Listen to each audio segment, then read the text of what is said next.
আসসালামু আলাইকুম, আশা করছি ভালো আছেন। আজকের রেসিপিটি হচ্ছে পাট শাক। সাধারণত পাট শাক দিয়ে ডাল খেয়ে থাকি বা পাট শাক দিয়ে অন্যান্যভাবে করে ভাজিও করে থাকি।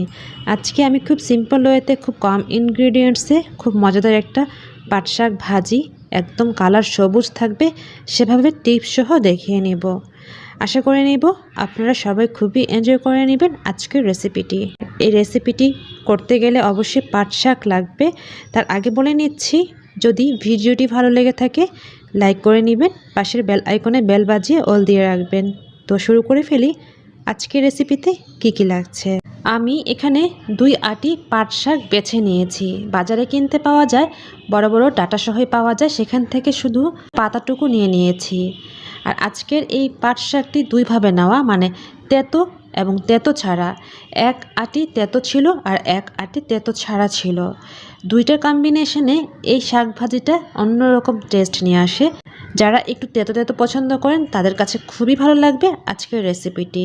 তাছাড়া যদি আপনারা তেতোটা পছন্দ না করেন, শুধুমাত্র তেতো ছাড়া পাট শাকটুকু নিয়ে নেবেন। আর বাজারে বললেই ওনারা দেখিয়ে দিবে কোনটা তেতো আর কোনটা তেতো না। তো ওভাবে সিলেক্ট করে নিয়ে আসবেন। এভাবে করে নিয়ে এসেছি আর শুধুমাত্র পাতাটুকু নিয়ে নিয়েছি, দেখতেই পাচ্ছেন। এবার ভালো করে পানি দিয়ে ধুয়ে নিতে হচ্ছে। যে কোনো ধরনের শাক সবজি একটু ভালো করে ধুয়ে নিতে হয়, তা না হলে পোকামাকড় বা সবুজ সবুজ পোকাও থাকে। তো আমি স্ট্রেনারে নিয়ে ধুয়ে নিচ্ছি আর একটু কচলিয়ে নিচ্ছি। দেখে নিশ্চয়ই বুঝতে পারছেন। শাকগুলি ধুয়ে হয়ে যাওয়ার পর যেটা করে নিয়েছি, আরেকটি স্ট্রেনারে রেখে দিয়েছি পানি ঝরানোর জন্য। এই শাক ভাজিতে পানি মোটেও থাকা যাবে না। তো আজকে আমি ওইভাবে নিয়ে নিয়েছি, পানি ঝরিয়ে নেওয়ার জন্য একটা স্ট্যান্ডারে নিয়ে নিয়েছি। এদিকে ফ্রাইং প্যান বসিয়ে দিয়েছি, এখানে তেল দিয়ে দিয়েছি পরিমাণ মতো। দিয়ে দিলাম 2টা শুকনো মরিচ মাঝখানে একটু কেটে। শুকনো মরিচটা একটু ভেজে নিব, ফোড়ন নিয়ে আসবো। শুকনো মরিচ দিয়ে শাক ভাজি কিন্তু খুব মজা হয়। এবার দিয়ে দিচ্ছি 1 কাপ পরিমাণের মতো রসুন কুচি। রসুন কুচিটা খুব বেশি পরিমাণে দিতে হবে এই শাক ভাজিতে।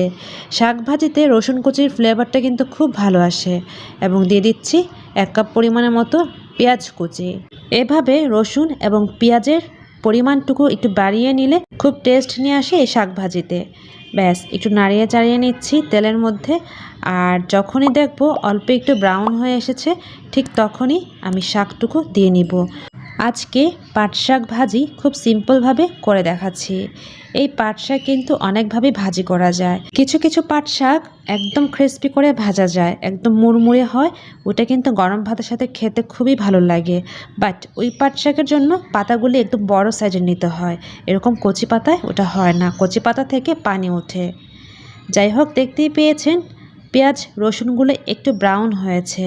ঠিক ব্রাউন হওয়ার পরই আমি শাক পাতাগুলোকে ঢেলে দিচ্ছি, ভাপিয়ে নিতে হচ্ছে। আর এখন একটা টিপস শেয়ার করি, আমি এই পর্যায়ে শাকগুলি দেওয়ার পর নাড়িয়ে চাড়িয়ে নিচ্ছি। আমি কোনোভাবেই ঢাকনা দিব না, যেহেতু আজকের শাক পাতাগুলি একেবারেই কচি। দেখতে পাচ্ছেন অনেক কচি টাইপের শাক পাতা নিয়ে নিয়েছি, তাই এই কচি শাক পাতা থেকে কিন্তু অনেক পানি উঠে আসবে, সেটাও দেখিয়ে নিব। তাই এটাকে কখনো ঢাকনা দেওয়া যাবে না, ওই পানিতেই এটা সেদ্ধ হয়ে আসবে। অনেকেই পাট শাক পাতাটা আলাদা সেদ্ধ করে নিতে চান, বাট সেটাও করা যায়। বাট সিম্পল ওয়েতে আজকে দেখিয়ে নিয়েছি, সেদ্ধ করার কোনো দরকার হবে না। পেঁয়াজ বেরেস্তা হওয়ার পরই শাক পাতাগুলি দিয়ে দিতে হয়েছে, যেটা দেখিয়ে নিয়েছি। আর এভাবে শাক পাতা ভেজে খাবেন বা পাট শাক পাতা ভেজে খাবেন। গরম ভাতের সাথে এই পাট শাক ভাজি খুবই ভালো লাগে, যেটা একবার বানিয়ে আমাকে জানাবেন আপনাদের কার কাছে কেমন লেগেছে। আরেকটা টিপস শেয়ার করি, যেহেতু এটা কচি পাতা লেগে থাকে, তাই স্প্যাচুলা দিয়ে একটু ছড়িয়ে ছিটিয়ে এই শাক পাতাগুলোকে রেখে দিতে হবে। এতে পানিও শুকিয়ে আসবে, পাতাগুলোও সেদ্ধ হয়ে আসবে। পাতাগুলিতে যখন পানি উঠে এসেছে, ঠিক তখনই আমি লবণটুকু দিয়ে নিয়েছি। এখানে আমি 1 চা চামচ পরিমাণের মতো লবণ দিয়েছি। লবণের পরিমাণটা একটু কম দিবেন। শাক সেদ্ধ হয়ে যাওয়ার পর হয়ে আসার পর অনেক অল্পটুকু হয়ে যায়, তাই লবণটা ওভাবেই দিয়ে নেবেন, লাগলে পরে দিয়ে নেবেন। ফার্স্টের দিকে একটু কম দেওয়াটাই ভালো। দিয়ে দিয়েছি এখানে 10-12টি কাঁচামরিচ মাঝখানে কেটে। এই কাঁচামরিচটা লাস্টের দিকে দিতে হয়েছে। মোটামুটি পর্যায়ে সেদ্ধ হয়ে গিয়েছে আজকের এই পাট শাক, এখন 90% সেদ্ধ হয়েছে। এবার কাঁচামরিচ দেওয়ার পর আবারও নাড়িয়ে নিচ্ছি। আর দেখতেই পাচ্ছেন দলা পেকে পেকে আছে, যেহেতু খুবই কচি, একদম আঠালো আঠালো হয়ে আছে, তাই এভাবে লেগে আছে। আমি স্প্যাচুলা দিয়ে অনবরত নাড়িয়ে নিচ্ছি আর পাতাগুলি গা থেকে ছাড়িয়ে দিচ্ছি। দেখে নিশ্চয়ই বুঝতে পারছেন এই কাজটি করে নিতে হবে যদি আপনারা ঝরঝরে মজাদার শাক পাতা খেতে চান, তাহলে এই কাজগুলি করে নিতেই হয়। সেদ্ধ হয়ে গিয়েছে, পানিও পুরোপুরি শুকিয়ে গিয়েছে, অল্প একটু আছে। তো এই পর্যায়ে কিন্তু 99% সেদ্ধ হয়ে গিয়েছে। আবারও একটু নাড়িয়ে নিচ্ছি। আর যখনই দেখব পানি একেবারে শুকিয়ে এসেছে, তখনই বুঝে নেবেন যে সেদ্ধ হয়ে গিয়েছে।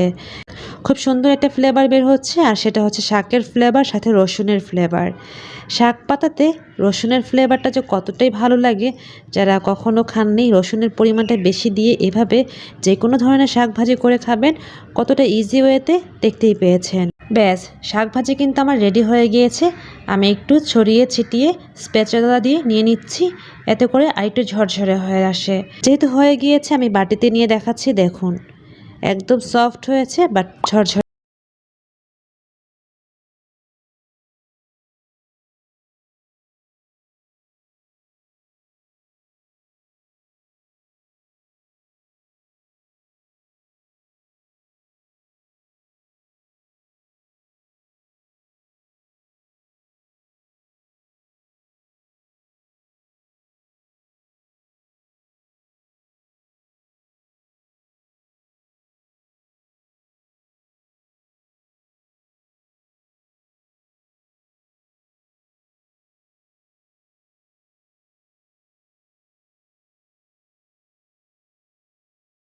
হোক, বানিয়ে দেখিয়েছি, সার্ভ করেও দেখিয়েছি।